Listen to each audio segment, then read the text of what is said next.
Vamos a arrancar. Ya estamos, nos vamos. Soy Natalia hoy, ¿no? Estoy como Natalia. Bien. Lejos de ser Natalia, haré mi mejor esfuerzo. Nos vamos acomodando, como dice Natalia. Yo le voy a copiar todo lo que dice Natalia. Bueno, vamos a empezar ya. Ya bebimos anoche. La pasamos re bien, ¿no? Claro, por eso nos costó levantarnos a todas hoy. El último de los diálogos de Emma, tenemos el placer de que nos acompañen Inés Moisset y Mariana Quiroga, así que ahora van a empezar, pero lo que tengo que decir, estoy advertida por todos lados, estoy muy tensionada acá, que diga que luego de que escuchemos el diálogo, vamos a escuchar las palabras de Raquel Rolnit, que no fue que... Claro, nos gosteó el jueves, sino que hubo un temporal, entonces no se pudo conectar. Entonces nos dejó un videíto, que luego que termine el diálogo, vamos a escuchar ese videíto. Nada más. Las disertantes van a presentar su currículum, ¿puede ser? ¿Sí? ¿No les molesta? Sino que una se presente el de la otra, ¿no? Podría ser, porque es un diálogo también, ¿no? Bueno. Hola, buenos días.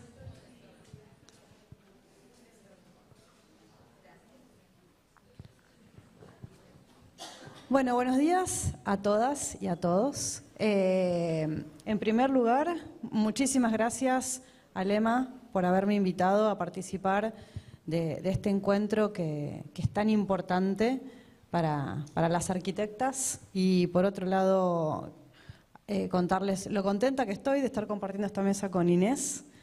El objetivo de esta charla es incorporar reflexiones vinculadas a la restauración, la recuperación y la visibilización del patrimonio arquitectónico argentino, en el que vengo trabajando hace muchos años.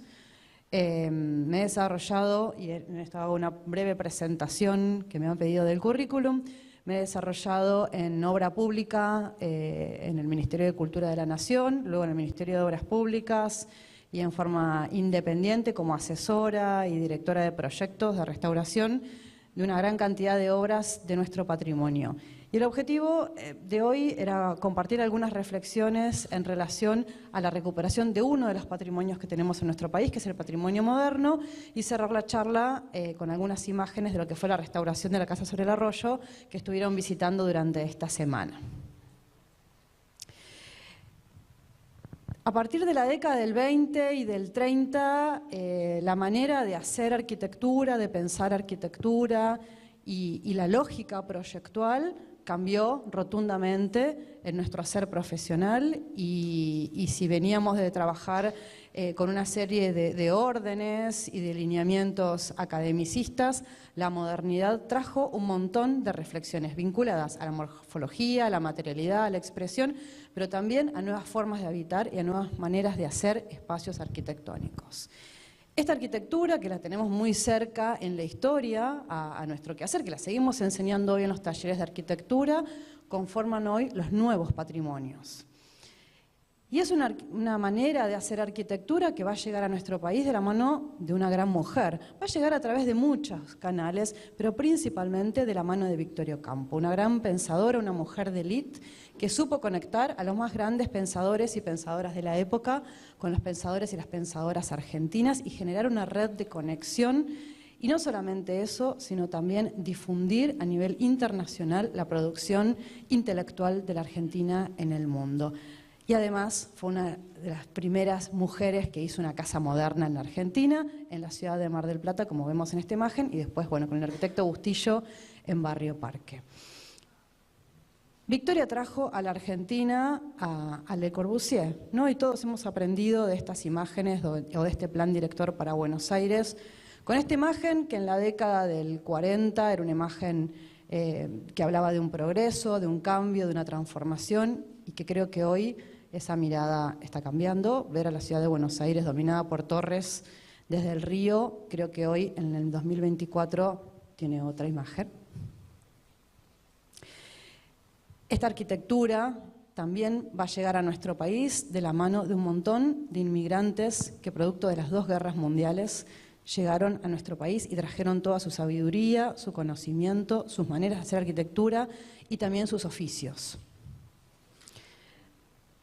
Y nuestras metrópolis, nuestras ciudades, Buenos Aires, Rosario, Mendoza, comenzaron un proceso de transformación edilicio, ¿no? Crecieron en altura, se densificaron, incorporaron un montón de cuestiones tecnológicas, el transporte, la electricidad, la noche, ¿no? Comienza la actividad nocturna, los teatros, un montón de transformaciones que hicieron que habitemos las ciudades de otra manera.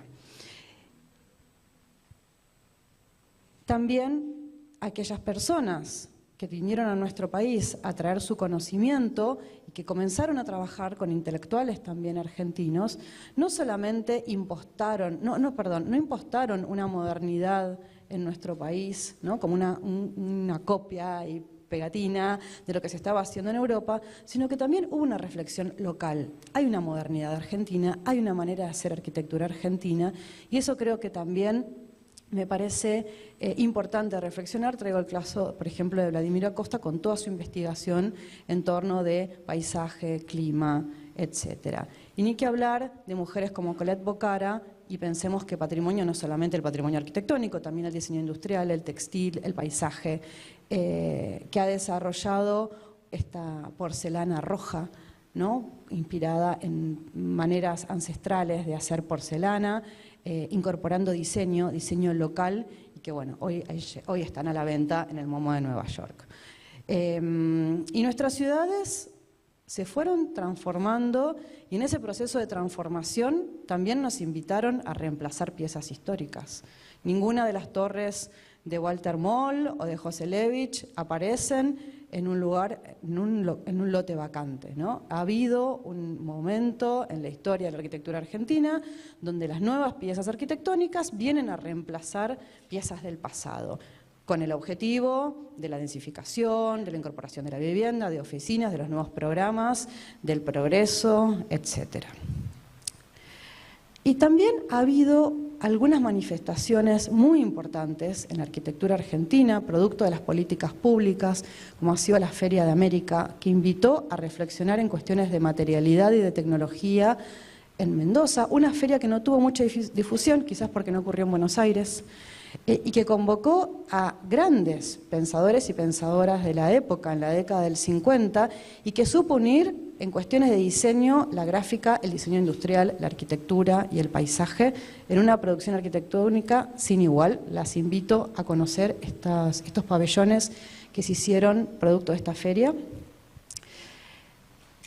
Y también ha habido mujeres que a cargo de proyectos de arquitectura de obra pública han desarrollado programas que hasta ese momento tenían una forma de ser, tenían una manera de ser, y que la modernidad, traigo el caso por ejemplo de Ítala Fulvia Villa, cuyo reconocimiento del cementerio de Chacarita es algo muy reciente también en la historia de la arquitectura, pero que Ítala Fulvia supo entender cuál era nuestra conexión moderna con nuestros antepasados, con nuestros muertos, la revisión del paisaje del cementerio, la incorporación de lo subterráneo y toda la metáfora y el concepto que Ítala trae a este programa que fue totalmente innovador y único en el mundo. Por supuesto que la costa atlántica no fue ajena a este proceso de transformación radical del tejido, de la manera de hacer arquitectura, con programas como el que trajo Bonet en el edificio de la Costanera, con esto de la residencia temporaria.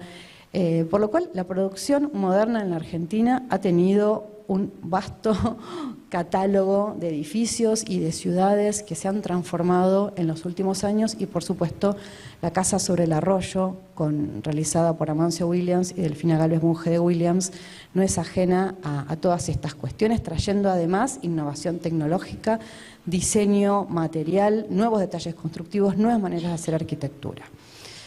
¿Por qué traigo todas estas reflexiones? ¿Por qué invito a hablar de la modernidad como uno de los temas importantes? Si bien los patrimonios son muchos, como vemos en esta imagen, la ciudad de Mar del Plata, y me gusta hablar de Mar del Plata porque estamos en Mar del Plata y este encuentro es aquí, es su arquitectura, una arquitectura diversa, de distintos estilos, si quieren decir, pero también materialidades, formas de construir, formas de habitar, pero también es su paisaje y también es su gente, ¿no? Y eso define a nuestras ciudades. Y estas ciudades se han densificado en los últimos años y han tenido una transformación en la ocupación del espacio público, un espacio público, como se han charlado en todos estos días, está en proceso de transformación, de ocupación, y también estas ciudades han perdido un montón de cuestiones identitarias, ¿no? Si hacemos la comparación con lo que ha sido la ciudad de Mar del Plata, y la ciudad de Mar del Plata que comienza a crecer y comienza a poblarse, a transformar su imagen, pero que todavía conserva un espíritu, ¿sí?, que nos conecta con el pasado. Y que según la inteligencia artificial, el futuro de estas ciudades es un proceso de transformación total.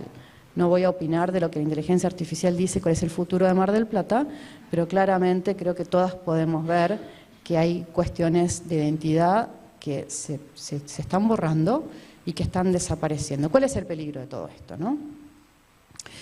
La obra pública también invitó a Bucho Valiero y a Carmen Córdoba a hacer un cementerio en Mar del Plata. ¿Y por qué hablo de estos patrimonios? Porque estos patrimonios hoy están en un terrible estado de conservación, están pidiendo a gritos ser restaurados, ser protegidos, ser declarados, incorporar normativas que los protejan, incorporar mecanismos de inversión que los restauren, que los recuperen, que los pongan en valor. También estamos en un proceso crítico de transformación de nuestras ciudades, como ha pasado con las demoliciones y con las transformaciones del proyecto de Clorindo Testa en la costa. Y si este es el estado del patrimonio, si este es el estado de la única obra de Marcel Breuer, diseñada conjunto catalano en Mar del Plata, ¿qué queda para los otros patrimonios, ¿no? Que quizás son más modestos, quizás no están hechos por autores tan reconocidos y que hoy están en alerta roja pidiendo que pensemos y repensemos nuestro código, cómo vamos a estar trabajando con estas piezas de la arquitectura que fueron pensadas en una época para una manera de habitar, para una manera, pensás con nuevas formas en ese momento de construir, y que hoy el crecimiento de nuestras ciudades, como ha pasado también en la década del 20 y del 30, y por eso traigo esas imágenes, nos invitan a reflexionar cuál es el futuro de cada uno de nuestros espacios, y no solamente de las ciudades, sino también de los poblados. ¿Cuáles son las estrategias para conservar el patrimonio inmueble? Una de ellas es la restauración. La restauración debería ser de carácter excepcional, nos dice la UNESCO, ¿no? Restaurar un edificio implica meter mano, implica una acción. Es porque ha pasado el tiempo y ese edificio se ha degradado, ese monumento ha perdido sus cualidades originales. La obra de Francisco Salamone fue recién declarada en el 2001 por la provincia de Buenos Aires y en el 2014 por el Estado Nacional. Esta normativa, que creo que es una acción importante, la de la ley que proteja, llevó a que desde el Ministerio de Obras Públicas de la Nación, en la última gestión, se hayan seleccionado una serie de estos edificios para restaurar y para poner en valor. Se ha restaurado la Municipalidad de Pellegrini, también la Municipalidad de Rauch, y que la recuperación de nuestro patrimonio también incorpora un nuevo atractivo turístico para nuestras ciudades. Es un motor de la economía local, es un motor y un gran generador de mano de obra local, y no solamente eso, sino también es nuestra conexión con nuestro pasado, con nuestros abuelos y con nuestra historia de abuelas. Otro camino para la recuperación de nuestro patrimonio es la educación, ¿no? Vengo trabajando fuertemente en los últimos años en proyectos educativos que no solamente piensan al patrimonio en términos teóricos y de investigación y de teoría, ¿no? Sino que también los acompaña desde la ejecución, desde la obra, desde la acción, de cuáles son las herramientas que como arquitectas podemos adquirir para fortalecernos en las intervenciones, en las recuperaciones, en las rehabilitaciones de estos bienes que muchas veces quedan en desuso y a los que deberíamos repensarles una nueva vida. desarrollando talleres, y acá vengo a desmitificar un montón de cosas que se dicen alrededor del patrimonio, que es más caro restaurar que hacer obra nueva. Eso no es así. Quizás no tenemos a veces la formación o las herramientas para poder desarrollar proyectos de recuperación patrimoniales, que hemos perdido los oficios. Bueno, enseñemos los oficios. Armemos ateliers donde se pueda enseñar a trabajar la limpieza de la piedra, la recuperación del símil piedra, cuáles son las nuevas formas de recuperar estas tradiciones locales. Todo esto genera trabajo. Y hay algo del patrimonio que lo atraviesa también, y es que en gran parte la mano de obra del patrimonio está en manos de mujeres, ¿no? No solamente nos enseñaron los cuidados, los cuidados como se habló toda esta semana, en general, sino también a cuidar nuestro patrimonio. Y creo que cuando hay un vacío institucional, cuando los gobiernos, las instituciones están en crisis, creo que el patrimonio queda en manos de la gente, de las comunidades y de lo colectivo, ¿no? Cuando atravesamos un momento donde el interés de lo individual está por sobre el interés de lo colectivo, creo que somos nosotras las que tenemos que salir a unirnos desde una ilustración, desde una juntada de firmas, desde un abrazo o de un encuentro como estos, a hablar y a definir qué es lo que estamos haciendo con las obras del pasado. Bueno, hasta aquí fue una breve introducción para repensar qué estamos haciendo con nuestro patrimonio. Y por otro lado, contarles lo que ha sido el proceso de restauración de la Casa sobre el Arroyo, que visitaron esta semana, una obra que fue realizada por el arquitecto Amancio Williams y la arquitecta Delfina Galvez Bunge de Williams, quienes como socios desarrollaron el proyecto y la ejecución de la obra, poco me importa si eran esposos. La casa fue destinada como una residencia de veraneo para el papá de Amancio, el compositor musical Alberto Williams, por lo cual está pensada una casa de veraneo en un bosque fundacional atravesado por un arroyo, el arroyo Las Chacras. Y la casa plantea un nuevo desafío tecnológico para la época, ¿no? Con materiales, con un monomaterial que es el hormigón armado martelinado, quien a través de este arco curvo que sostiene esos fines tabiques de hormigón, sostiene toda esta caja que aparece flotando por sobre el bosque y que permite liberar también en 360 grados la visual y la relación entre el interior y el exterior. La casa, como les contaba, está ubicada por sobre un arroyo fundacional y también está acompañada de un pequeño edificio que es el pabellón de servicios ubicado en este sector. Para poder trabajar, la Dirección Nacional de Arquitectura, que quien desarrolló el proyecto, trabajó con el archivo de Greta Stern, una gran fotógrafa que había registrado la casa cuando fue inaugurada. Programáticamente la casa está organizada en dos sectores, uno público y uno privado, separado por esta espina de madera, ¿no? Que contiene las áreas de guardado. Se accede por dos escaleras simétricas, y acá tenemos el área de hall, el área de comer, el área de la música y las áreas de servicio. Hay un desafío tecnológico importante en la casa que es el desarrollo de los detalles constructivos del hormigón armado, un hormigón armado que permitió resolver la estructura, pero también la fachada, los cierres, ese antepecho que vieron de hormigón armado que le da cierre a toda la casa, una cubierta plana, bueno, tiene todos los componentes propios de la modernidad. Acá la vemos a Delfina en la hormigonada. Si bien Delfina estuvo en el cartel de obra y también en las publicaciones de la época, no sé qué pasa con las mujeres que con el paso, nos va a contar acá Inés, que con el paso del tiempo empiezan a desaparecer de las publicaciones, de las menciones, pero bueno, debe ser que algo a la obra le gustaba porque la vemos ahí en un momento previo a la llegada del hormigón.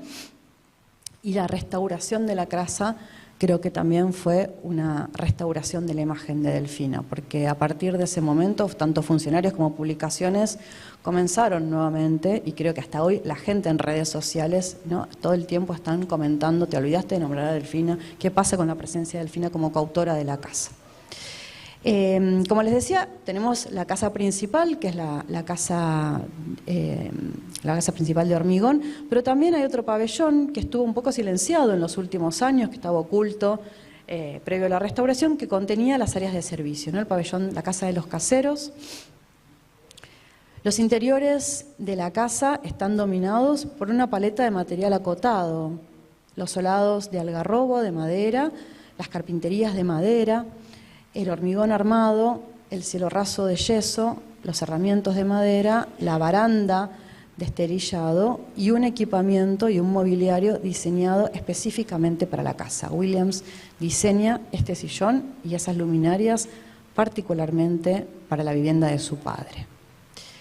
Con respecto a las áreas de servicio, vamos a ver que no solamente la pieza arquitectónica es un desafío propositivo para la época, sino cada uno de los elementos que le integra, esa mesada, esos mobiliarios que aparecen suspendidos, el diseño de los radiadores, el diseño de las luminarias, pero todavía conviven en esta época, ¿no?, el horno prusiano con la leña y los nuevos elementos tecnológicos que nos hablan de nuevas formas de habitar los espacios domésticos. Cuando la casa es deshabitada y es vendida, la adquiere la familia Lagos y la convierte en una emisora radial, LU9 Radio Mar del Plata, y durante muchos años fue reconocida y fue difundida con este nuevo programa. Y cuando la radio es cerrada, la casa entra en un proceso de abandono, de vandalización. Esta es la imagen que saca el arquitecto Pablo Rodolfo Gasso días posteriores al incendio, y así comienzan muchísimos años de abandono de este edificio, que es uno de los íconos de la modernidad en la Argentina, por lo cual llevaron más de 22 años de proceso de recuperación, primero de visibilización por las arquitectas y arquitectos que empujaron su restauración, por las instituciones nacionales e internacionales, y bueno, finalmente, esta imagen que habla del estado de conservación en el que recibimos la casa. Y como les decía, finalmente en el 2020 el Ministerio de Obras Públicas de la Nación, con financiamiento del Estado Nacional, un proyecto realizado por la Dirección Nacional de Arquitectura y ejecutado por la Dirección Nacional de Gestión de Obras y asesorado por la Comisión Nacional de Monumentos, llevó adelante la restauración de la casa. El patrimonio, a diferencia de la obra nueva, incorpora una metodología distinta de abordaje en el proyecto de arquitectura. Primero se tuvieron que relevar todas las patologías y todos los deterioros, los problemas que tenía la casa, el ingreso de agua, los grafitis, la suciedad, los faltantes de hormigón. Acá vemos algunas imágenes del fichaje que forman parte del relevamiento de fachada. Las primeras tareas tuvieron que ver con la recuperación de ese hormigón armado, que había estado comprometido por producto del incendio, de la vandalización, de los grafitis, por lo cual la casa se aborda desde el exterior hasta el interior. Se trabajó en recuperar ese hormigón martelinado que era la identidad de la casa, ¿no? Y ahí vemos a los operarios trabajando en las probetas para poder también recuperar esa materialidad original. El estado de conservación de la cubierta al momento del inicio de las tareas, una cubierta que había sido totalmente transformada, seguramente por los años de ocupación de la radio, con muchas capas y capas y capas de membrana que habían llevado a la pérdida de ese detalle constructivo original, y bueno, que finalmente llega a un proceso de restauración. En cuanto a los interiores, un enorme desafío fueron los solados de algarrobo, que habían quedado carbonizados producto de los incendios y degradados por los ingresos también de aguas y el paso del tiempo, que fueron retirados para todo el pase de las instalaciones y algunos de ellos cortados para poder tener cantera y ubicarlos también en los sectores donde teníamos los faltantes. Acá vemos el proceso de catalogación, de numeración, para poder retirarlos y recolocarlos en su lugar. Se restauró también el horno con forma de lira, que habrán visto, estaba en un mal estado de conservación, con algunos elementos faltantes que se replicaron. Y acá algunas imágenes de la casa ya restaurada. A partir de ahora voy a mostrar imágenes rápidas del antes y el después, para que también nos preguntemos con las imágenes anteriores, ¿no? Y esto que a veces está como en tela de juicio, ¿no? De que esto no se puede recuperar, que esto no se puede restaurar, que mira el estado de deterioro al que llegó, de que va a ser imposible, de que va a ser muy costoso. hay que entender cuál es la metodología para poder llegar a una restauración, ¿no? Una restauración que ha llegado a muy buen puerto, con una gran calidad. Este es el estado en el que encontramos la cocina, vemos faltantes en los cielos rasos, faltantes en la mampostería, en la envolvente, o sea, una casa totalmente vandalizada, incendiada, y que bueno, ahí están mi sobrina y mi hija recorriéndola días posteriores a la inauguración. Se hicieron réplicas de todos los elementos faltantes, de las luminarias, de las griferías, una foto histórica del baño y el estado en el que lo recibimos, los baños ya restaurados, con sus mesadas, con sus accesorios, con sus espejos, los dormitorios grafiteados, incendiados, perdidos los cielos rasos, perdidas las carpinterías, y todo el proceso de restauración, pero también de reconstrucción. Acá estoy parada en el comedor, con una cocina donde ya no hay cerramientos, no hay equipamiento. Otro desafío fue la reconstrucción de las barandas están de esterillado natural. Y bueno, acá la sala de la música del día de la inauguración, donde la música vuelve a sonar en la casa sobre el arroyo. Reproducciones de luminarias, tomando como referencia el archivo Williams y las fotos históricas de Gretchen Stern. Se reprodujeron todas las luminarias en bronce, en opalina, en hierro. De la misma manera se reconstruyeron todas las griferías, basándonos en las fotos históricas, porque estaban las mismas griferías en la Casa Curuchet.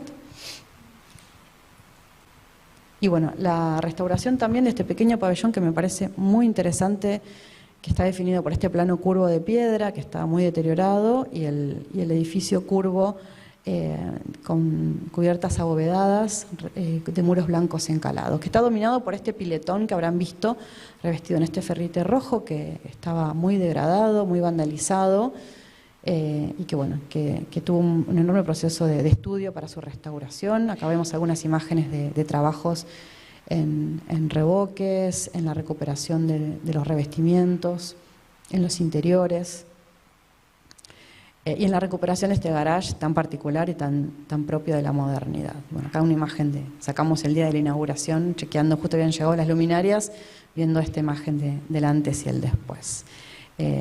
Bueno, en la casa trabajamos desde el Ministerio, desde el área de ejecución de áreas públicas, con un equipo interdisciplinario de arquitectas, restauradoras, investigadoras. Y hoy la casa no solamente se muestra a sí misma, sino también que comenzó a albergar muestras de arte, muestras de arquitectura, y es un edificio puertas abiertas para todas y todos. Muchas gracias.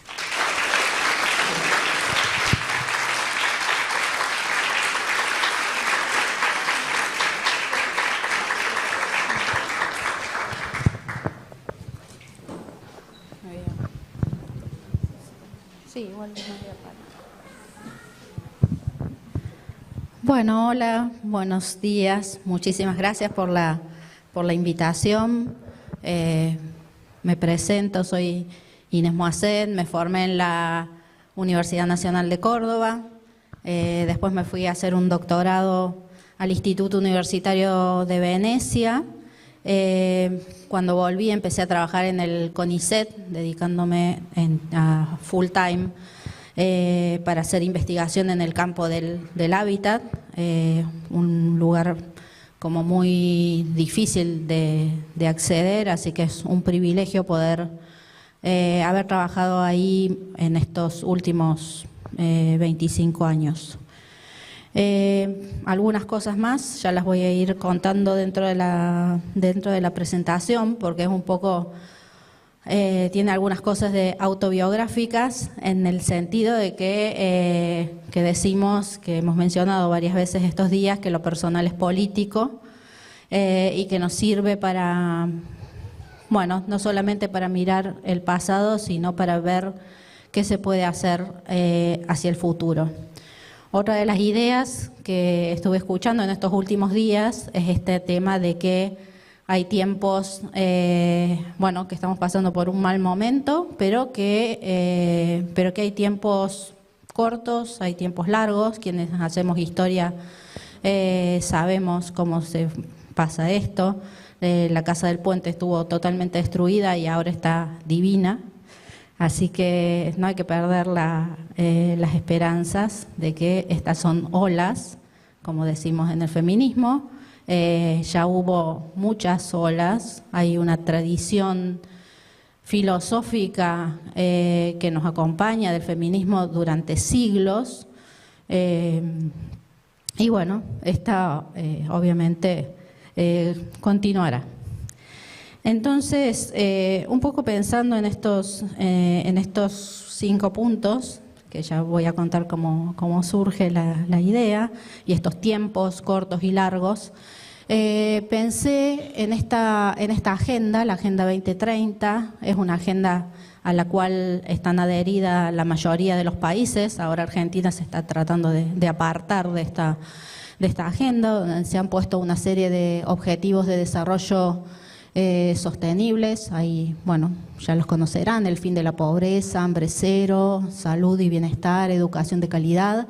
El 5 es igualdad de género, y cada uno de estos objetivos se va desarrollando, desplegando todo en una serie de metas que se pretenden alcanzar en el 2030. Bueno, hacemos el spoiler, no vamos a llegar, pero vamos a intentarlo. Varios de los otros objetivos también tienen que ver con el desarrollo de nuestra profesión, ¿no? Hay ciudades y comunidades sostenibles, por ejemplo, temas de agua limpia y saneamiento, etcétera. Es decir, yo me voy a centrar solamente en uno de los objetivos, pero esto es, digamos, para nuestra profesión es mucho más amplio. Bueno, así que el objetivo 5, igualdad, hay algunas, esta es una infografía que tienen colgadas ahí en Naciones Unidas, que dice: el mundo no está bien encauzado para alcanzar la igualdad de género para 2030, el mundo, o sea. Y ahí están los indicadores del objetivo allá arriba. Dice: al ritmo actual, por ejemplo, llevaría 300 años para terminar con el matrimonio infantil. 300 años. 286 años para llenar los vacíos en la protección jurídica y eliminar las leyes discriminatorias. 140 años para alcanzar la representación igualitaria en cargos de liderazgo en el lugar de trabajo. Bueno, así que paciencia, falta mucho por hacer. Hay que ser persistentes. Las cuotas de género legisladas son eficaces para lograr la igualdad en la política. Eso, de hecho, se comprobó aquí en Argentina, que se avanzó con el sistema de cuotas y la ley de paridad posteriormente. Aquí también están contrastados los números en general en el mundo. El 30% o el 31% casi de los países que aplican cuotas, y en cambio los países que no aplican cuotas están solo 21%. Igual todavía es poquísimo, no hay paridad y bueno, tenemos todo ese desafío de cómo avanzar sobre una agenda política de participación, además de todas las cosas que tenemos para hacer, ¿no? Que nos dificultan esto. Bueno, ahí un poco con lo que decías vos de que Delfina no importa si era o si Amancio no importa si era el marido de Delfina. Cuando estudiamos los marcos legales, quizás estaba mejor posicionada Ítala Fulvia Villa, que era soltera, que Delfina, porque en esa época las mujeres no tenían independencia ni económica, si querían tener un trabajo no podían, etcétera. Es decir, que hay marcos normativos que, a pesar de que son socios iguales, no ponen en el mismo estatus a las mujeres, ¿no? Bueno, esto se va avanzando. Hay países que todavía siguen siendo así, que tienen diferentes normativas. Y como decíamos, dentro de la Argentina tuvimos unos años de muchísimos avances en este campo de género, desde matrimonio igualitario, la ley de la interrupción del embarazo, la ley Micaela. Ahora están todos estos temas, digamos, recortados o cuestionados, pero yo creo que fueron avances súper interesantes y que van a ser de alguna manera antecedentes, y que no solamente han sido un antecedente para nosotras, sino para el resto de América Latina, ¿no? América Latina en estos últimos años miró con mucho detalle lo que estaba sucediendo en Argentina. Creo que ahora, por ejemplo, México están, digamos, iniciando lo que nosotros, este ciclo que nosotros estamos terminando acá. Brasil ha ido y ha vuelto. Entonces, es interesante lo que está pasando en la región en cuanto a estos temas. Bueno, entonces yo dije, bueno, por una cosa de una asociación libre, el objetivo 5 debe tener 5 puntos. Un poco también es la lógica del chat GPT, ¿no? Que vos le preguntas algo y te lo resumen 5 puntos. Podrían ser más, podrían ser menos. Yo voy a tirar 5 cuestiones que me parece que tienen que ver con la tarea que hemos desarrollado, es decir, como una especie de revisión de qué se ha hecho. Por un lado, el cuestionamiento, ¿no? Es el punto de partida de toda acción feminista. Estamos en una sociedad patriarcal, miles de años que es así, hay cosas que están súper normalizadas y de pronto, cuando empezamos a adquirir ciertas herramientas, empezamos a darnos cuenta de que las cosas no deberían ser así. Bueno, acá está la feminista Angela Davis, que dice: no estoy aceptando las cosas que no puedo cambiar, estoy cambiando las cosas que no puedo aceptar, ¿no? Desde los feminismos más combativos que hay en Estados Unidos. Bueno, el feminismo, por tanto, es un acto político. Nos posicionamos digamos, con una intencionalidad de transformación. O sea, hay una realidad que no nos parece justa y lo que queremos hacer es transformarla para que sea más justa. Ese es básicamente nuestro objetivo. Acá vemos esta imagen, la pasó Marta, porque realmente es como muy impactante. Yo ya la había puesto, así que la he dejado. La seguiremos pasando entonces, ya que aplaude. Terrible la foto de cierre del Arquisur, donde prácticamente, bueno, esto, digamos, era normal, se consideraba normal, y no puede ser normal. Hemos hecho muchos avances, a veces más grandes, a veces más pequeños en relación a esto. Ahí en FADU conseguimos que, bueno, ahí está Clara también, que estuvo trabajando en esto, que haya paridad en instancias de evaluación, por ejemplo. Bueno, hasta ahí dejaron avanzar el tema de los profesores. Vi un trabajo ayer que también mostraba la falta de paridad en los cuerpos docentes, que es terrible en FADU. Y bueno, estas son cosas que antes ocurrían de una manera tan tranquila y ahora ya no se pueden dejar pasar. Bueno, esto fue hace un mes, creo, que en la Bienal de Arquitectura de Buenos Aires entregó el premio a la trayectoria al Grupo R de Rosario. Ahí vemos a los que han quedado vivos, pero eran todos señores. Bueno, no solamente ya les dan premios a la trayectoria individualmente, sino ahora buscan un grupo, siempre más grande el grupo, mejor. ¿Y qué se destaca de este grupo? dice que el comienzo de las acciones del Grupo R podría ser el congreso realizado en el antiguo Centro de Convenciones del Patio de la Madera en mayo de 1991 con el nombre La Construcción del Pensamiento. Durante 5 días, unas 2.200 personas pasaron por el auditorio. Otro diario dice uno de sus hitos más importantes fue el Congreso de la Construcción del Pensamiento en 1991, atrajo más de 2.000 participantes, etc. Bueno, fue así. Fue así. Acá tenemos 2 testigas de cómo se organizó este congreso. Paola Cini y Maite Fernández.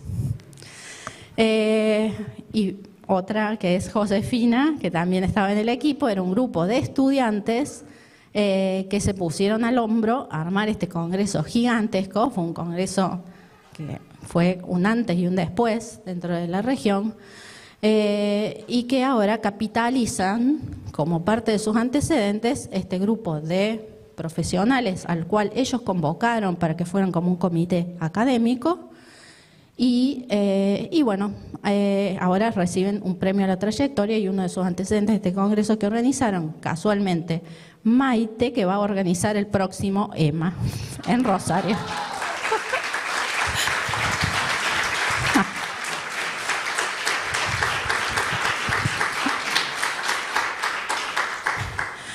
Entonces, bueno, ayer cuando me fui agregué esta imagen porque me pareció que 30 años después era una venganza poética.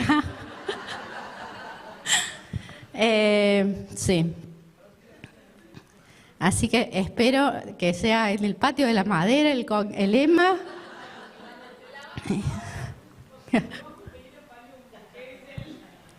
Palumbo, que es el... que está en el Colegio de Arquitectos, también va a participar acá. Pero ojo, que no se lleve de nuevo. Voy a pasar este mismo PowerPoint allá, Claro. Sí, ahora de construir el pensamiento va a ser esta.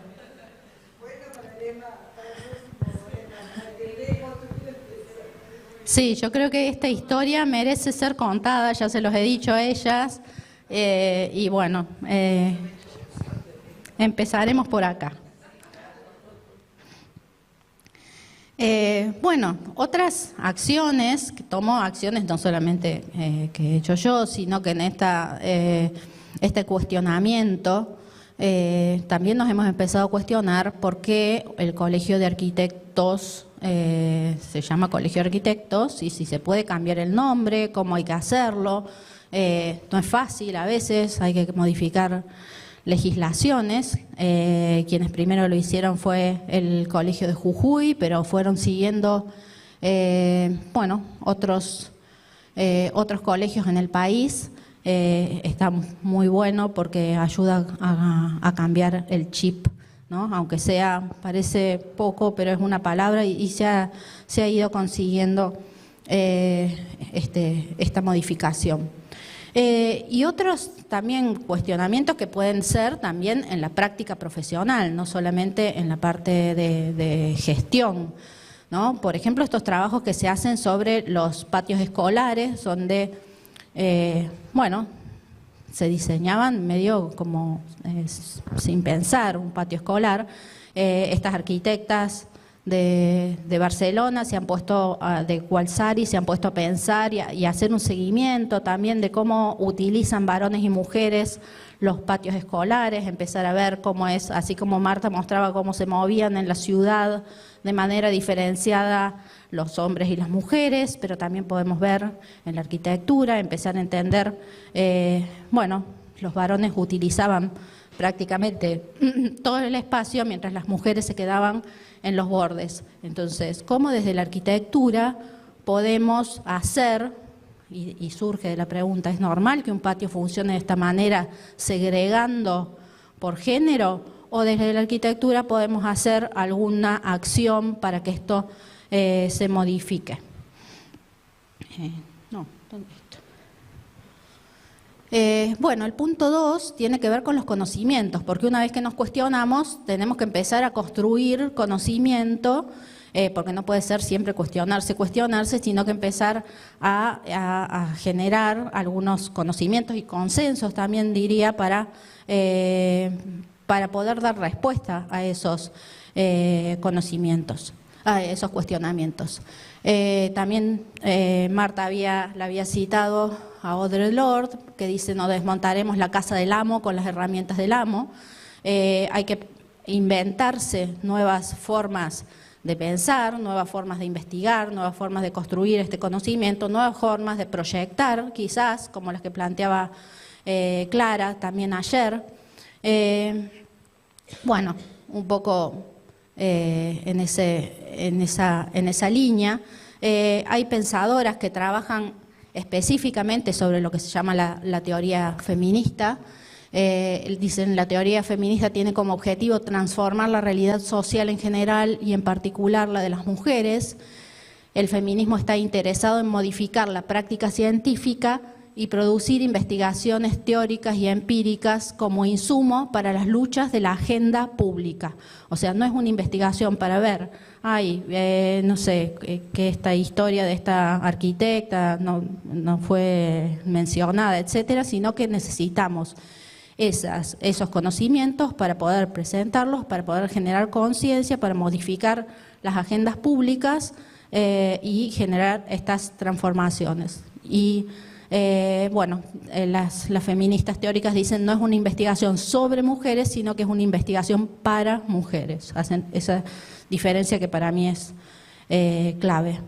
Y dentro de esa línea, desde 2015, que se me ocurre esta idea de crear el sitio Un Día Una Arquitecta, al cual convoqué también. Aquí hay varias redactoras y redactores del sitio, con esta acción, ¿no?, de publicar todos los días una biografía de una arquitecta, que fue una acción que después se ha continuado en el tiempo y que estamos preparando una 5ª temporada que va a salir el 8 de marzo del año que viene. Así que esperamos que quienes...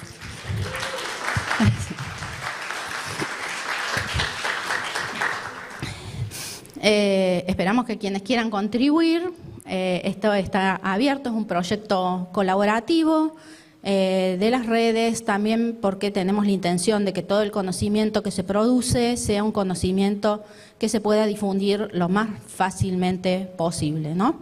Hemos hecho acciones con la Wikipedia para que se pueda incluso desde ahí acceder a todos los contenidos sobre las arquitectas.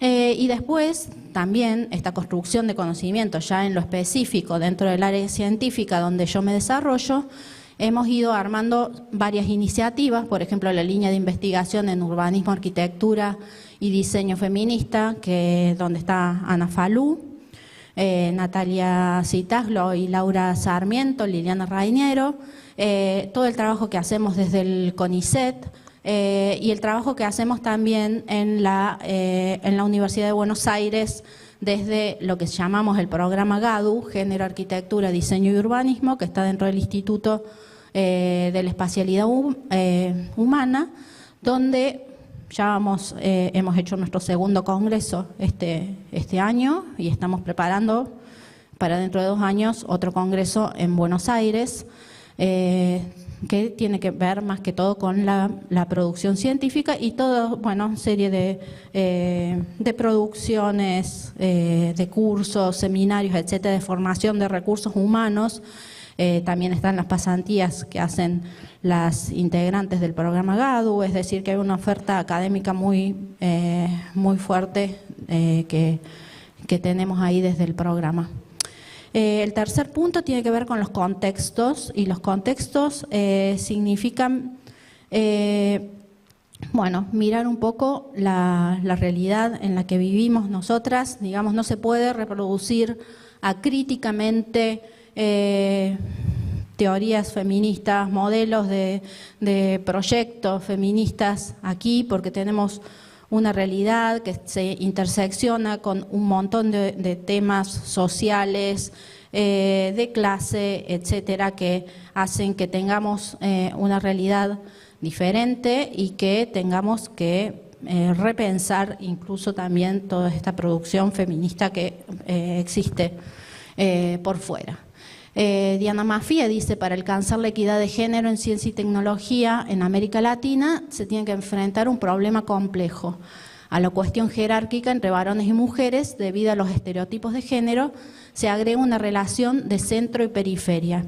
Digamos, estamos en una relación en desventaja también porque nuestros conocimientos cuando se producen no alcanzan el impacto que quizás algo que se produce en otros centros del poder, ¿no? Entonces, muchas veces hallazgos que se hacen aquí, en estas tierras modestas de América Latina, después son tomadas por otras científicas de otros países y apropiados, ¿no? Así que también tenemos este doble peligro o carga al hacer nuestros trabajos de investigación. Y sin embargo, hay una también, volviendo al tema de los tiempos, yéndonos para atrás y ver que estas tradiciones son tradiciones largas, estas producciones que hay en América Latina desde los años 70, desde los años 80, que están produciendo pensamiento, ideas al respecto del tema de la arquitectura, el urbanismo y el género, y súper precursoras. Imagínense que todos estos trabajos de los años 80 también, en donde ahí vemos imágenes del libro de Ana Falú, etcétera. Todas estas que han producido estos temas han atravesado crisis, efecto tequila, neoliberalismo, el corralito en Argentina, etcétera, y acá están, ¿no? Están sus producciones y las celebramos hoy todavía. El cuarto punto es la construcción de comunidades, de redes, esto se construye de manera colectiva, no se construye individualmente, levantando la manito y diciendo el patriarcado a mí no me gusta, porque es muy difícil y más ahora. Entonces el valor de las redes, el estar juntas, poder potenciarnos, ser fuertes, es fundamental. Y de nuevo, vuelvo a estos tiempos históricos, ¿no? SIGSA en 1985, creado también por Ana Falú en Córdoba, pero también otras iniciativas que se dieron antes del año 2000, como este Congreso Mundaño en la Universidad de Mendoza, la Comisión de Mujeres Arquitectas de Rosario, la Asociación de Mujeres Arquitectas e Ingenieras de 2001 en la ciudad de Buenos Aires. Es decir, que hay toda una serie de grupos y de redes muy precursores desde la segunda mitad del siglo XX. Incluso si vamos a la historia, hay grupos de mujeres universitarias desde que las mujeres entraron en la universidad a principios del siglo XX. Así que son tradiciones que se han continuado y que creo que se van a seguir continuando. Y dentro de estas comunidades, todo lo que se produjo alrededor de un día una arquitecta,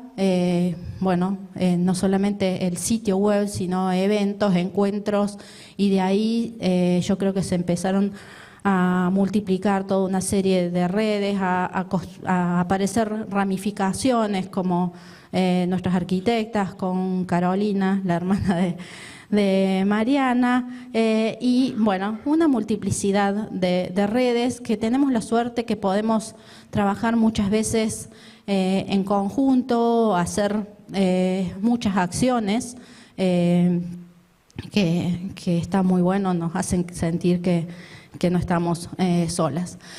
Por ejemplo, esta que fue la encuesta de arquitectas argentinas que hicimos junto a Soy Arquitecta, y después de hacer la encuesta, de entender lo que ocurría con más de 2.300 arquitectas en todo el país, nos ayudaron también un trabajo que hicieron ellas muy profundo con los colegios profesionales, para llegar y procesamos todo esto con Natalia Citaslo de la Universidad Nacional de Tucumán. Dimos unos talleres donde se estuvieron discutiendo los resultados de la encuesta y se armó como una especie de agenda digamos, viendo cuáles eran las estrategias o las acciones que proponíamos colectivamente hacia una agenda de género en arquitectura, ¿no? Y la primera que sale son las redes, encuentros, debates y acciones colectivas. Entonces, yo creo que tenemos que ir recuperando, hemos hecho una producción inmensa en todos estos años y que podemos ir recuperando cosas de todas estas producciones. Tomarnos el tiempo para mirar toda esta producción y darnos cuenta. Bueno, segundo es sensibilización y capacitación, y el tercero es el cupo y la paridad. Esto ya tiene un par de años, obviamente que tendríamos que hacer nuevamente, revisar qué es lo que está ocurriendo en estos momentos, sería súper positivo.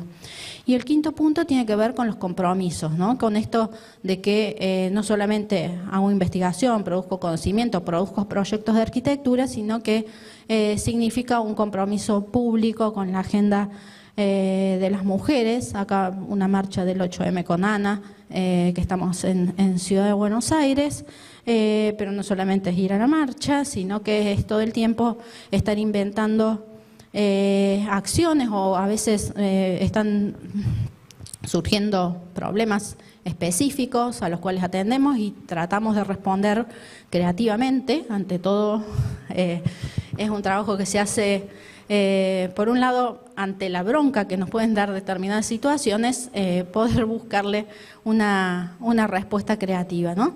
Entonces, así hay acciones, bueno, con las arquitectas uruguayas, como incluir a la arquitecta Julia Guarino, que fue la primera de allá en el Día del Patrimonio, la que hicimos para que los nombres de las estaciones de subterráneo lleven el nombre de Finlandia Pisul, la carta abierta que le hicimos a Luis Fernández Galeano cuando se mandó una serie en Netflix donde no había ninguna arquitecta, los cuestionamientos que hicimos desde hace ya muchos años a la Bienal Iberoamericana de Arquitectura y Urbanismo, mostrando que nunca, bueno, que había pocos jurados, pocas juradas, pocas premiadas, etcétera, etcétera.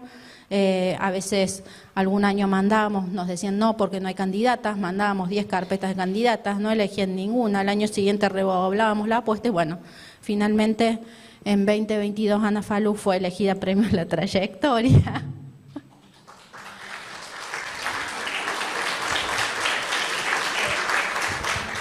Es esto, trabajar así como tiqui, tiqui, que es lo que sabemos hacer. Y bueno, logramos la protección patrimonial de los panteones subterráneos de Chacarita, también colaborando con la red de Soy Arquitecta, juntamos firmas, fuimos a las audiencias públicas, ayudamos a armar el informe para el proyecto, etcétera, etcétera, etcétera. Bueno. Y algunas cosas también que celebro, que veo últimamente, por ejemplo, las chicas de Juntas por el Derecho a la Ciudad, que hace muy poquito han logrado renombrar varias calles de la ciudad de Córdoba, una de ellas con el nombre de Nélida Azpilicueta, que fue la primera arquitecta de Córdoba, ¿no? Y lo mismo el pasaje Matilde Luetich en la ciudad de Rosario. Así que, bueno, son acciones, a lo mejor es un nombre de una callecita, o 10 nombres, 8 nombres, etcétera, que van apareciendo.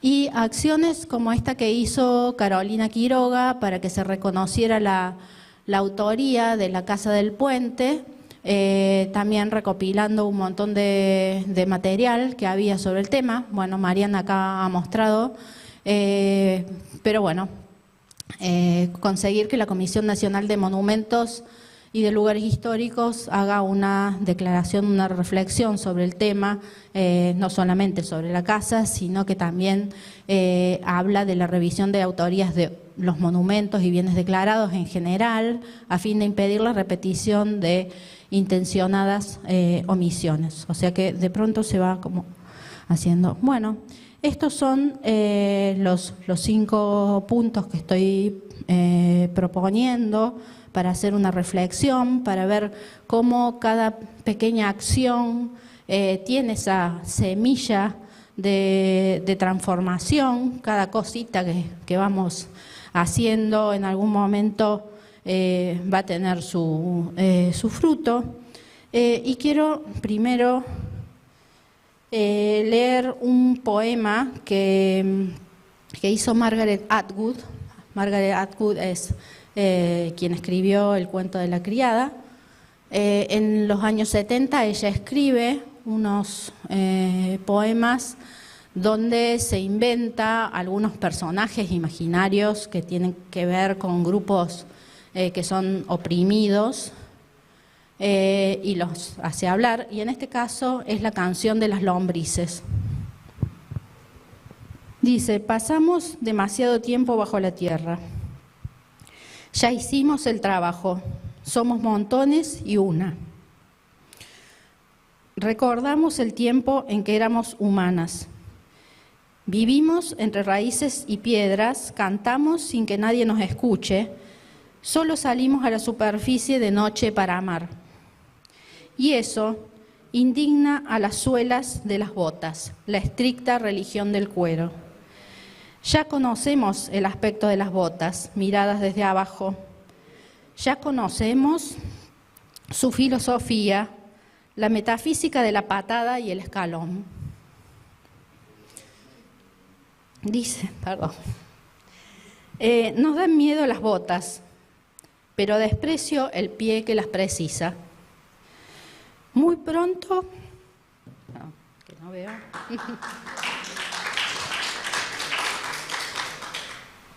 A ver.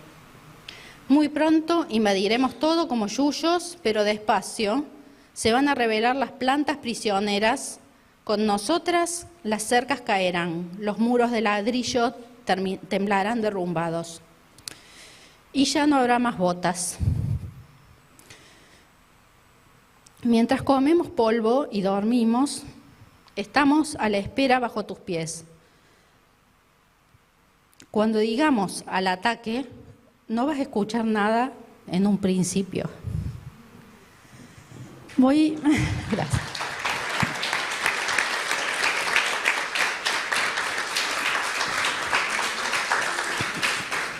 Y para terminar, voy a pasar un pequeño videíto que tiene que ver con la marcha, la última marcha del 8M, un video que son imágenes que compiló Cayetana Mercé, y que bueno, lo comparto para que tengamos un poco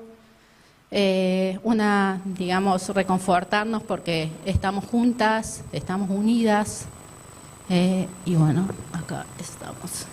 A ver.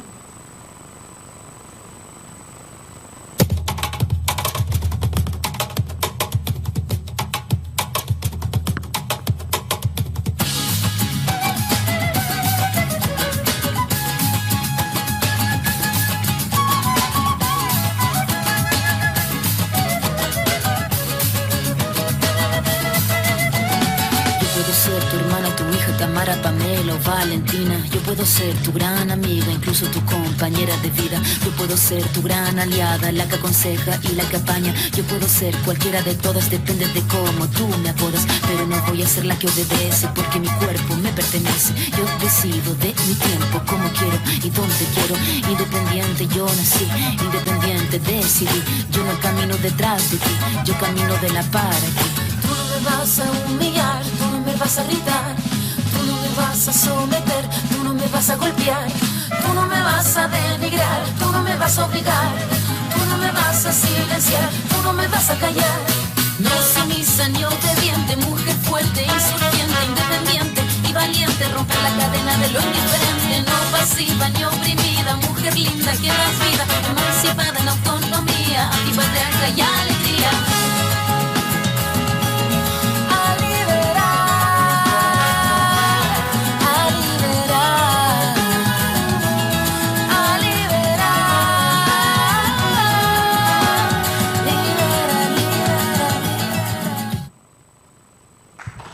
Gracias.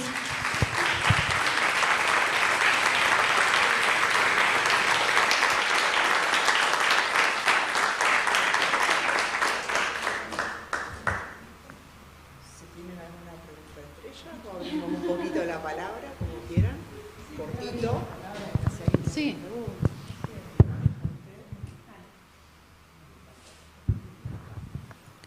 Bueno, si quieren comentar, preguntar, es que estamos, aprovechen.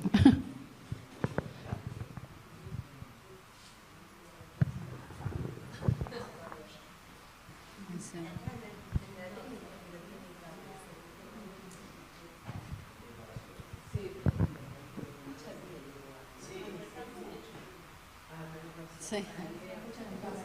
Ahí viene el otro micrófono.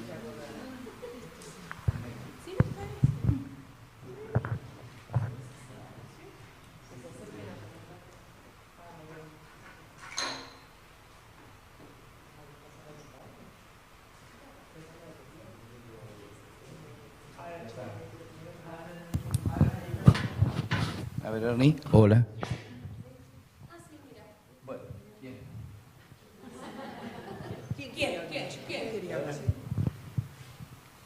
Me quedo sola acá en el streaming.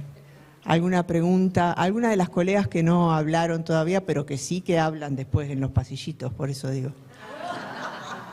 ¿Alguna pregunta, algo? ¿O seguimos, que tenemos un videíto? No, pero es verdad, ¿o no? Hay muchas que ya nos conocemos y otras que aún todavía...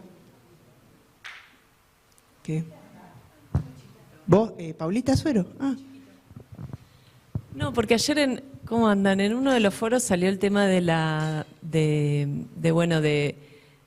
de pasar la instancia de la visibilización, ¿no? Del trabajo de las arquitectas, y había aparecido, bueno, además de como estrategias a futuro, la organización, apareció también la rigurosidad, ¿no? Del trabajo que hacemos, como la importancia de la rigurosidad y cómo compartimos todos estos trabajos y abordajes que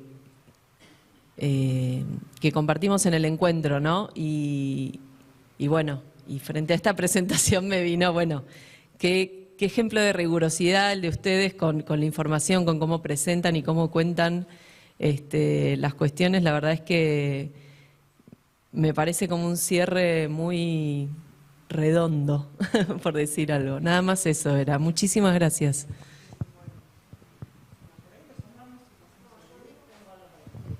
Bueno. Ay, Dios. Fernandita. Yo tengo para decirles que anoche descubrimos que es mi prima, porque nos llevamos pésimo. Perdón. No, ayer también en uno de los foros, y lo junto con lo que dijo anoche Cayetana como último comentario acá, digamos, cómo seguimos en esto, porque más allá de que han compartido todas las arquitectas sus trabajos, Marta ayer hablaba del largo plazo y Inés planteas esta cuestión. ¿Cómo, además de las estrategias que comentaste con Soy Arquitecta, el proyecto de la 5ª temporada de Un Día, un arquitecto, ahí están hablando de futuro, y en este escenario tan crítico donde no hay más financiamiento para las políticas públicas, donde nos quedamos sin las principales herramientas, se nombraron todos estos días algunas cosas. No se nombró casualmente el Procrear, pero también el Procrear fue una política pública que dio empleo a cantidad de arquitectas en todo el país, en una escala que sabemos conocer. No sé, pienso en Mariana y en estas iniciativas que si no es con una política pública, no me imagino cómo se pueden... ¿Cuál es tu agenda ahora y cuál es tu situación como trabajadora del Estado, probablemente, en este escenario? Y qué imagino.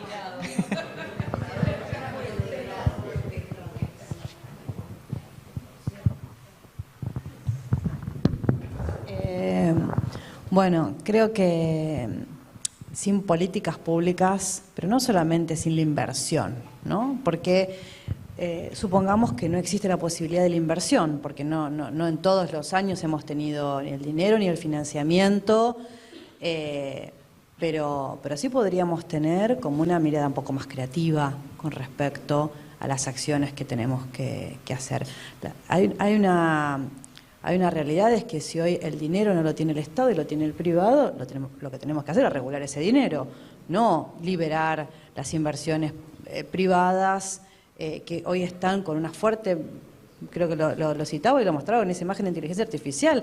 La medida está puesta en lo individual y no en lo colectivo. Entonces ahí es donde las políticas públicas creo que vienen, Mariana lo ha dicho mucho mejor en su charla del otro día, a garantizar la igualdad, la equidad y el bienestar de todos y todas.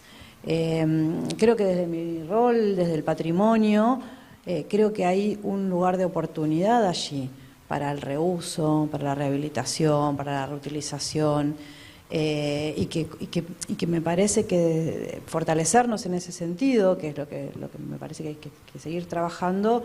Hay un lugar de oportunidad para la inclusión de nuevas arquitecturas que por ahí hoy han quedado en desuso, abandonadas, y que hoy el financiamiento está puesto en la obra nueva y en las grandes estructuras que vienen a arrasar a nuestro pasado. No sé si contesto la pregunta, pero la verdad que hoy estamos en un ambiente de complejidad, donde también es un lugar de momento para las ideas, para los proyectos, para fortalecer la red, para fortalecer la unión, esto que decía Ine de que no estamos solas, ¿no? Del trabajo en conjunto, la comunicación, la visibilidad. No es la primera vez que no tenemos plata para hacer cosas, es la primera vez que estamos sin plata y sin políticas, eso me parece que es más grave, pero es el momento de las ideas y del trabajo en conjunto, es lo que yo creo, ¿no? Por ahí nos invito a preguntarnos qué otras acciones que queda de ahora en más, ¿no? Porque Ine me encantó que dijo, bueno, es una ola, ¿no? Como esta cosa de decir, bueno, que pase, porque es... no sé, es un momento como de crisis, ya no es de crisis, porque hay cosas que están instauradas. Crisis es algo temporario, me parece que hay algo que se va como profundizando. No sé, Ine, ¿qué te parece? Sí, digamos, es un fenómeno que era esperable, siempre ocurrió así. A medida, cuando se producen etapas de avances, siempre hay una vuelta, ¿no? Y hay que volver de nuevo, etcétera. A mí lo que me da esperanzas es que al estar compartiendo con otras redes en la región, veo como este panorama que ha ido mutando, ¿no? Cuando estábamos en el GADU de 2022, teníamos, por ejemplo, varias expositoras que eran brasileras, que en ese momento estaba Bolsonaro en Brasil, y, por ejemplo, nos pidieron exponer el primer día para poder volverse, porque ese fin de semana eran las elecciones. Y bueno, desde lo pequeño, ¿no? Cambiar un cronograma para que esta gente pudiera votar. Sí, estamos viendo, por ejemplo, desde lo público, desde el CONICET, donde yo trabajo, que esto está produciendo un éxodo, se están yendo, desarmando los equipos, que eso va a ser un trabajo enorme, reconstruirlo, enorme. Que habíamos conseguido repatriar científicos y científicas en los últimos años. Y eso también hay que ver, ¿no? Cómo se trabaja, ¿no? Desde el sálvese quien pueda, que me ofrecen una cosa y me voy, que también es entendible porque hay gente que tiene que sostener a su familia, etcétera, etcétera. Pero yo creo que también en estos últimos años nos habíamos relajado un poco y habíamos dejado de pensar colectivamente en algunas de estas instituciones. Eso también yo creo que ha dificultado que reaccionar más fuertemente. Por eso yo pienso que esto, ¿no? Que las redes, juntarse, y nosotras además que ya tenemos toda una práctica en esto de sororidad, de empatía, tenemos que sacar de ahí, yo creo, porque es donde tenemos nuestro mayor potencial. Hemos logrado hacer muchas cosas y yo creo que de ahí tenemos que hacer la resistencia. Sí. Bueno, quiero pasar la palabra, pero una de las palabras que surgieron en los debates era persistir, ¿no? Nosotros, el feminismo habita los márgenes, es desde ahí. O sea, si en algún momento pensamos que íbamos a liderar, eso no, es como hay que persistir el largo plazo. Y me parece muy interesante tu reflexión que haces. Hay el pequeño momento de comodidad, no lo podemos permitir. Porque bueno, vemos el Arquisur, yo hice comentario con varias también de los premios Clarín a la excelencia, que veía que eran 15 estudios, de los cuales había muy pocas mujeres, ¿no? Entonces la publicidad de la arquitectura, ¿cómo está manejada también, ¿no? ¿Qué es lo que se premia en arquitectura? ¿Qué modelo de arquitectura se está premiando y se sigue sosteniendo? Bueno, alguien... Ay, Mariana. Bueno, hola, buen día, estuvo buenísima la charla. Nos abre un montón de preguntas, digamos. Específicamente, ayer yo lo que decía es que siento que estamos en una crisis de larga data, no la crisis conocida histórica del capitalismo, sino que hay una crisis en este momento que estamos atravesando que es de larga data y que la propuesta que es, digamos, está enredada con lo que presentan, la propuesta a futuro, todavía no sabemos qué es, no sabemos cómo responder, sabemos que tiene que ser una respuesta colectiva y que las herramientas del pasado no nos sirven para lo que viene. Sin embargo, las escucho y lo que digo es, posiblemente las herramientas no nos sirvan. ¿Cómo hacemos jugar ese reconocimiento, ese valor del patrimonio, esa historia, ese recuperar la historia para proyectar a futuro? Porque digamos, no hay futuro sin historia, eso lo sabemos, y la propuesta que hacía era tirarse a la pileta a ensayar cosas nuevas sin saber bien si te va a salir bien o mal, pero buscando esas nuevas herramientas. ¿Cómo poner a trabajar todo este rescate que hacen ustedes hacia el futuro? Bueno, primero que yo creo que el capitalismo, el patriarcado, tienen montones de años, no se van a ir sin antes patalear lo máximo posible y en ese pataleo van mutando. Entonces, no es que podamos hacer el recetario hoy, sino que tenemos que estar como despiertas para esas mutaciones que se van a ir produciendo. Pero bueno, en algún momento el feudalismo se acabó. Demoró siglos, pero... Cuando digo de larga data, ayer lo que hice fue una diferencia. Perdón, una mínima acotación. Hice una diferencia entre la voracidad del capitalismo colonial imperial, que termina en crisis del 30, termina con las guerras mundiales, y surge una respuesta a esa voracidad con el estado de bienestar que apuesta a una acumulación de largo plazo y para eso instala una infraestructura del cuidado, instala, digamos, un trabajo basado en el fordismo, que también nos da una ciudad fordista, una ciudad eficiente. Todo el periodo del estado de bienestar, perfecto e imperfecto, según la geografía, es una respuesta a la voracidad del capitalismo, que se resquebraja en los 70, 80 y que vuelve a cobrar peso la voracidad del capitalismo y la velocidad. No creo que se acabe el capitalismo, no estoy pensando en eso, ojalá, pero no creo. Lo que digo es, no es una crisis más, no es la crisis de Tequila del 2008, ya empieza a constituirse un periodo de crisis que va a requerir una respuesta al estilo estado de bienestar, pero de otro momento. ¿Había una compañera por allá?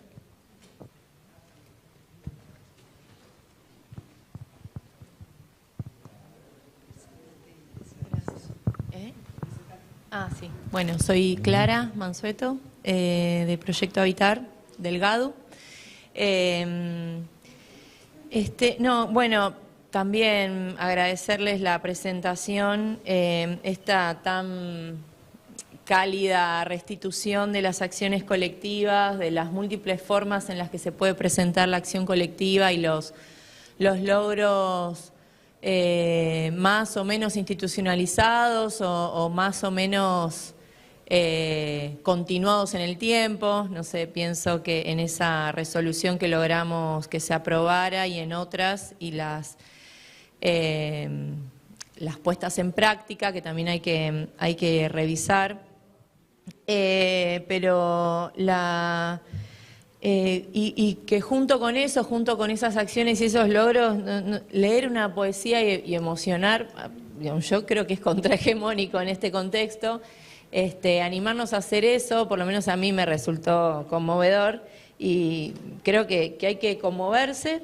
Y después pensaba que junto con esta reflexión que hacía Inés de que quizás nos dormimos, ¿no? O sea, relajamos por un rato y no reaccionamos a tiempo, que en lo que sigue, que creo que tiene estas características que mostramos y es cada vez más claro que hay que ir por ahí,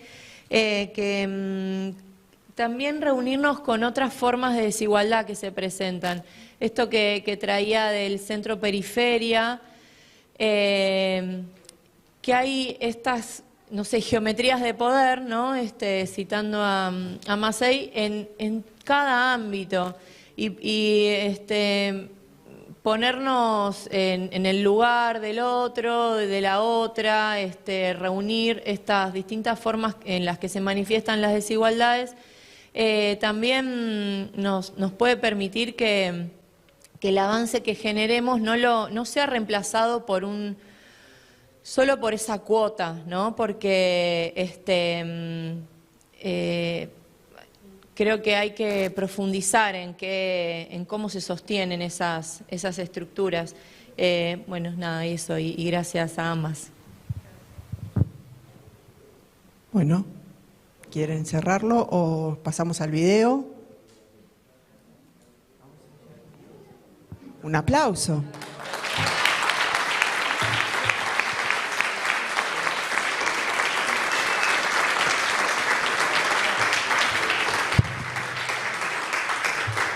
Mi trabajo como locutora pereció acá. Vamos a pasar el video.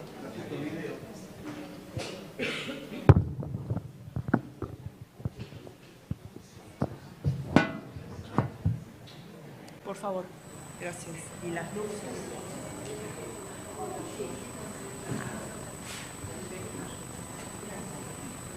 Bernie, la luz.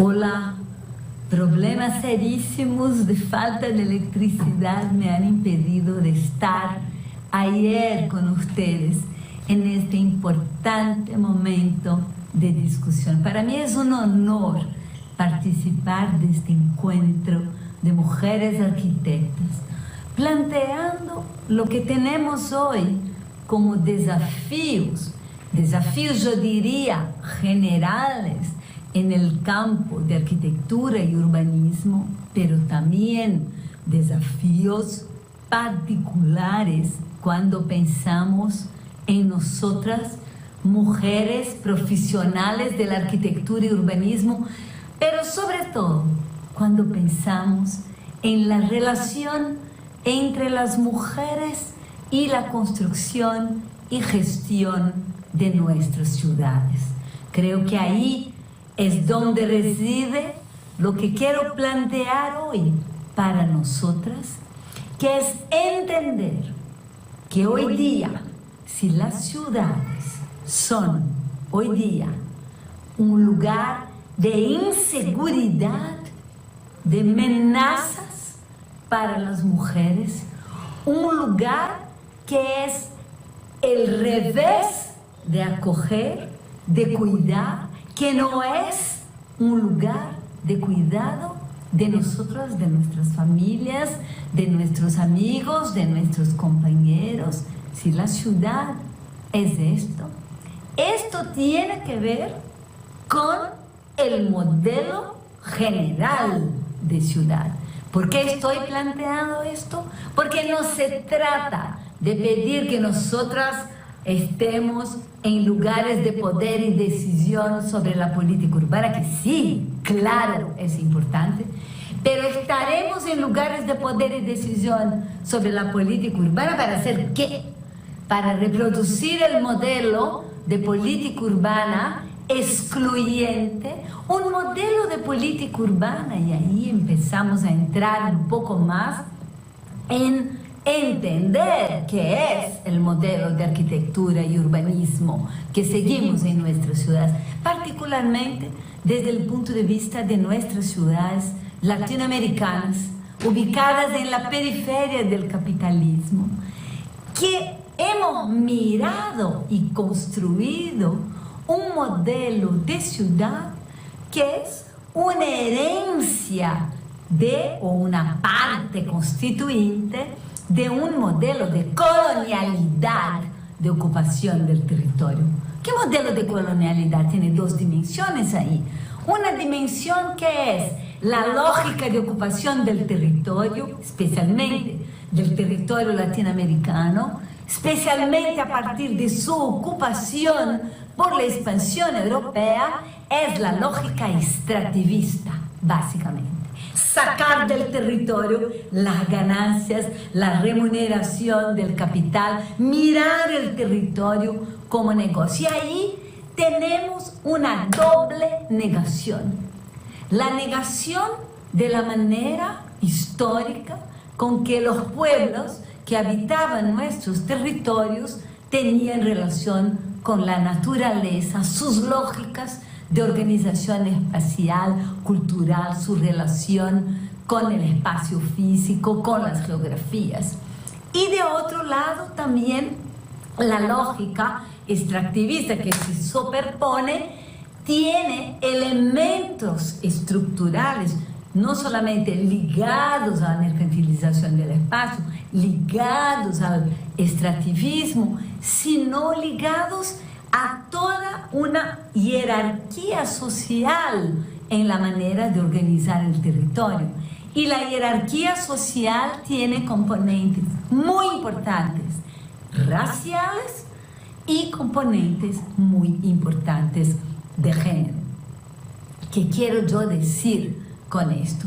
Lo que quiero decir con esto es que estamos hablando de un modelo de ciudad formulado por blancos hombres, racializado, que define las formas y la manera de inserción de la ciudad de los no blancos, y ahí me refiero a indígenas y me refiero a toda la afrodiáspora que habita nuestro continente a partir de la esclavitud, y también un modelo patriarcal, organizado a partir de una matriz patriarcal. Entonces tenemos como si fuera una especie de tríade entre el extractivismo, el racismo estructural y el patriarcalismo como modelo, como paradigma fundamental de organización de la ciudad. De otra parte, pensando entonces a partir de estos orígenes, esto no se terminó, no estamos hablando del periodo colonial que tomó las tierras, sino estamos hablando de la colonialidad, o sea, este paradigma que se sustentó en el tiempo, a lo largo de los siglos, después de las independencias y las constituciones de países de espacios nacionales, también controlados por una élite blanca absolutamente identificada con este modelo, con este paradigma, y ejerciendo poder y control sobre el territorio a partir de este modelo, a partir de este paradigma. Y ahí, cortando un poco y haciendo como un pequeño salto en el tiempo,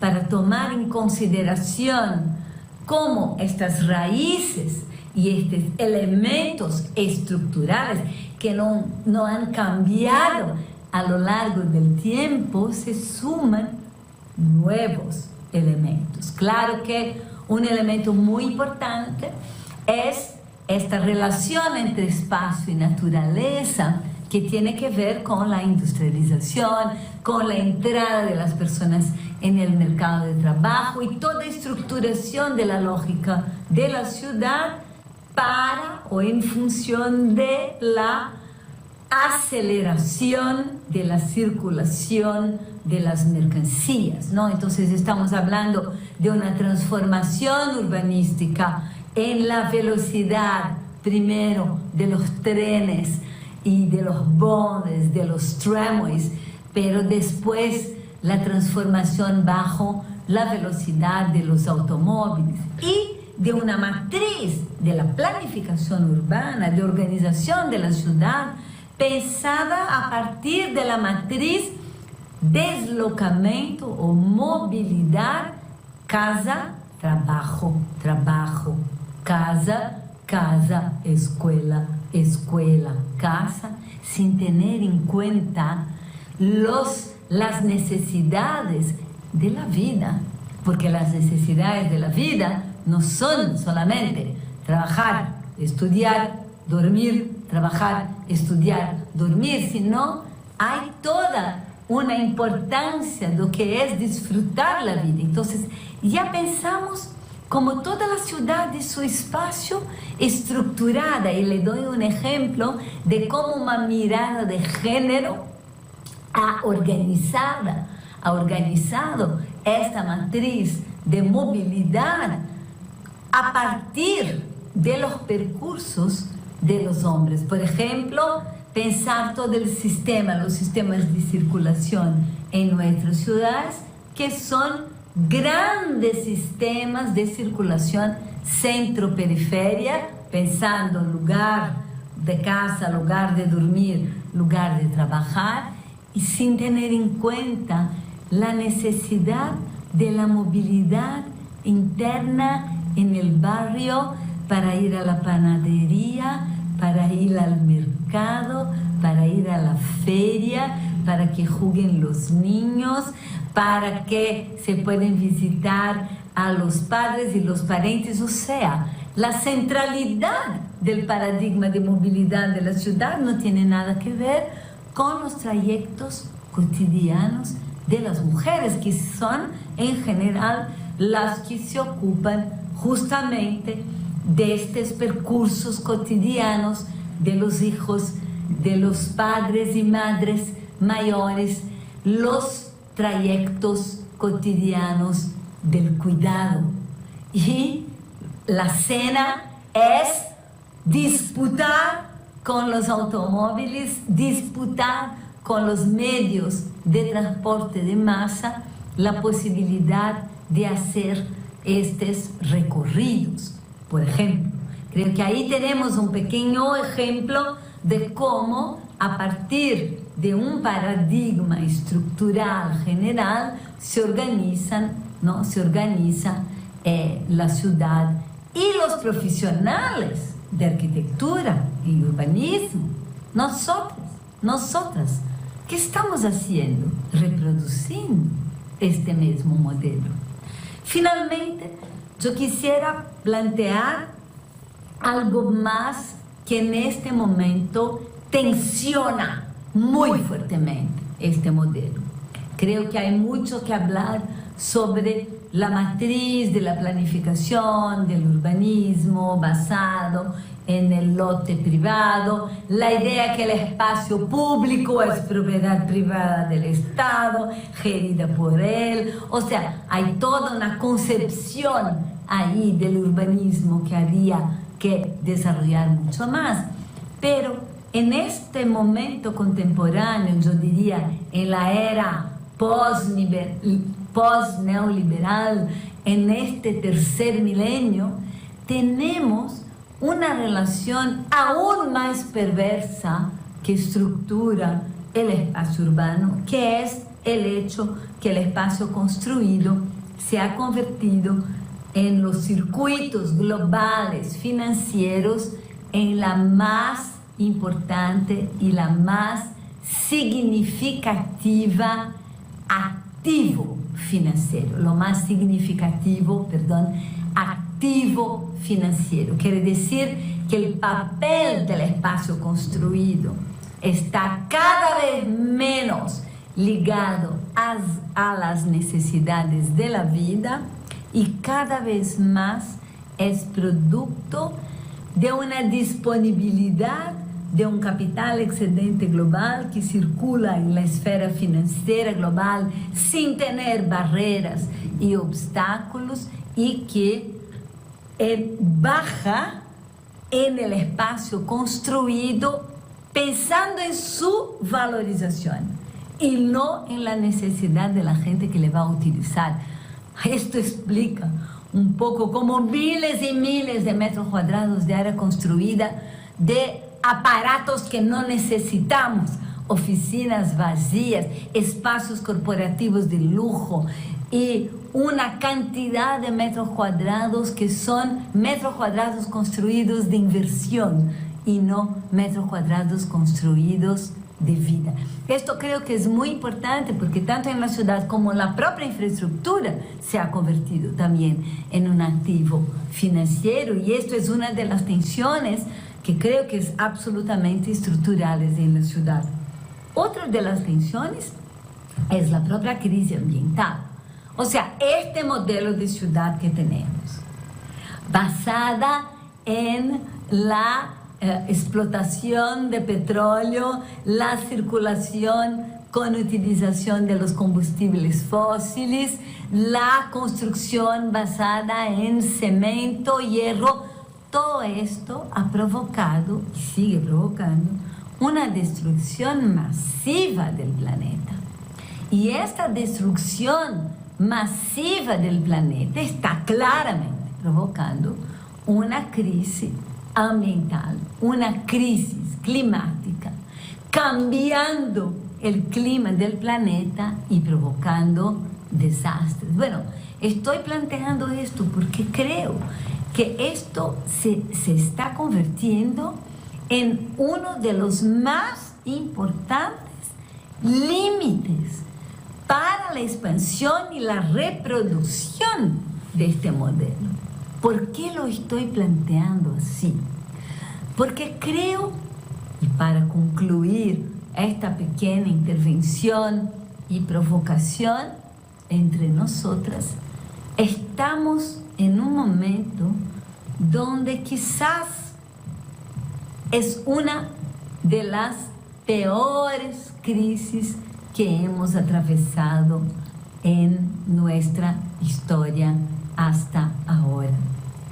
Crisis civilizacional, planetaria, crisis de modelo de representación, de modelo de gestión, un combo de crisis. Los momentos de crisis son también momentos importantes de accionar nuestra imaginación para pensar en alternativas de superación de la crisis. Y ahí es que podemos, como mujeres arquitectas, urbanistas, plantear la posibilidad de superación de la crisis a partir de la construcción de un paradigma que haga una inversión en el modelo de la colonialidad racista, sexista, patriarcal, extractivista, hacia un modelo donde podemos convivir con la naturaleza, respetarla, respetar los derechos de la naturaleza.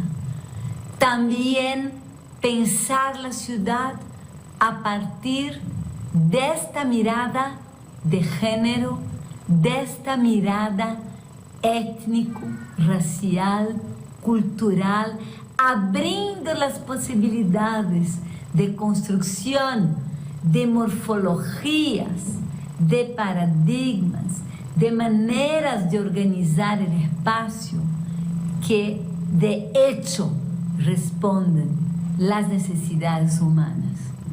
Espacios para la vida y no espacios para la renta, que es justamente lo que nos ha guiado hasta ahora. Muchas gracias a todas por esta oportunidad. Les saludo y les convoco para pensarmos juntas en un cambio que es fundamental.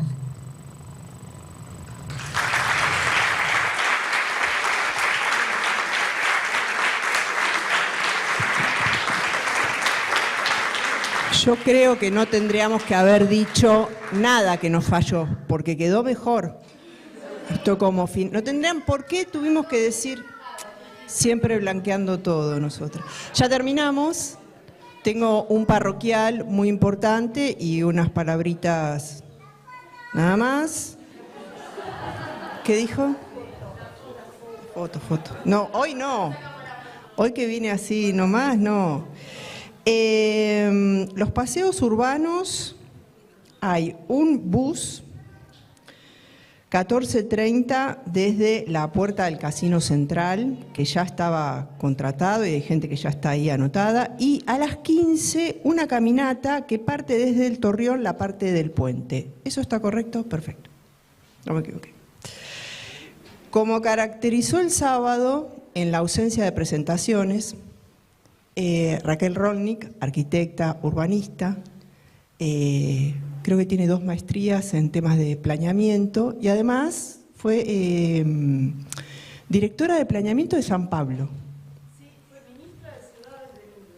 Ministra de Ciudades de Lula, eso iba a decir, lo de los trabajadores, bueno, ya me lo dijeron, y no sé si conocen San Pablo, pero los que no lo conocemos y los que lo vemos ya sabemos que eso es directora de planeamiento. Así que bueno, ahí autora de libros y tiene un blog y es una referente claramente. Y también está buena la intriga, ¿no? Porque el que no la conoce, bueno, ahí, a googlear. Fue relatora de la ONU, relatora de hábitat de la ONU, y revisó políticas de vivienda de todo el mundo, incluidos países centrales, en donde, como ser en Londres, dijeron, ¿por qué tiene una negrita sudaca a controlar qué hacemos nosotros con nuestra vivienda si ustedes ni siquiera vivienda tienen? Hizo todo un recorrido, pero mientras fue relatora no podía hablar sobre su trabajo. Y es posterior a que deje ese cargo que escribe su libro, digamos, que creo que La lucha por los espacios, no me acuerdo de cómo se llama, que muestra cómo va cambiando el proceso de la financiarización de la vivienda. Bien, qué suerte. Nos dijo, gracias Mariana. Bueno, igual la locutora no. Me muero de hambre como locutora. Bueno, terminamos. Unas cositas nada más, ¿no? Decir esto de, nos propusimos ampliar el debate. Dale, Lila. Con este tema, ampliarlo al debate, conocer el trabajo de lo que están haciendo otras. Muchos trabajos son conocidos, otros no. Poder difundir, eso nos parece importante. sobre todo en este momento, intentamos abordar la mayor cantidad de temas, con lo cual claramente nos quedan temas afuera y nos hemos equivocado en un montón de cosas, ¿no? Porque eso también va saliendo durante estos días y nos parece bueno también, ¿no? Ir recogiendo ese guante de lo que falta.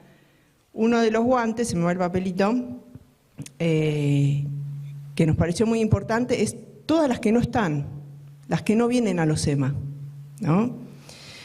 ¿Cuáles son las características que van teniendo los distintos EMA? Nosotras fuimos al EMA de Córdoba, hubo otros anteriores y ya se hizo la revisión, ayer vimos todas las provincias que abarcaron, ahora le toca a Rosario, y estamos en eterno desafío, ¿no? De poder convocar cada vez más segmentos, si quieren decir así, de arquitectas. Hay una franja que va a estar siempre en el EMA y hay toda una franja que no viene. Y a mí me parece muy interesante, que tiene que ver con la arquitecta de a pie, ¿no? La arquitecta, la colegiada, que no participa tanto de los EMA. Bueno, eso lo planteamos como un desafío, ¿no? Para los próximos EMA. Por ahí para Rosario quizás, ¿no? Como debate. Ella ya le está tirando lo que tiene.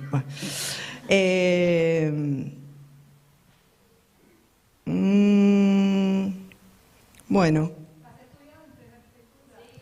Bueno, lo que falta, ¿no? Las estudiantes, digo, está bueno todo lo que sucedió, nos aplaudimos entre todas, hicimos todos un esfuerzo grande, pero también está bien, me parece a mí, hablando en serio, rescatar qué es lo que falta, porque esta reflexión que hacía Inés, ¿no? No es que uno se quedó quizás relajado, pero me parece que hay que estar atento a eso, ¿no? Las instituciones en general van a convocar a diversos colectivos y no a otros, ¿no? Y acá están faltando las arquitectas matriculadas, las que no llegan a matricularse, ¿no? Y eso me parece que es como un desafío que tenemos que tomar. Simplemente eso, las estudiantes de arquitectura, las estudiantes avanzadas de arquitectura prácticamente no estaban representadas. Lo tomamos como desafíos, ¿no? Porque la palabra crítica es un poco a veces acusatoria, no molesta tampoco, pero el desafío me parece que es como a lo que hay que apuntar, que es a lo que viene, al desafío. Nada más, muchas gracias.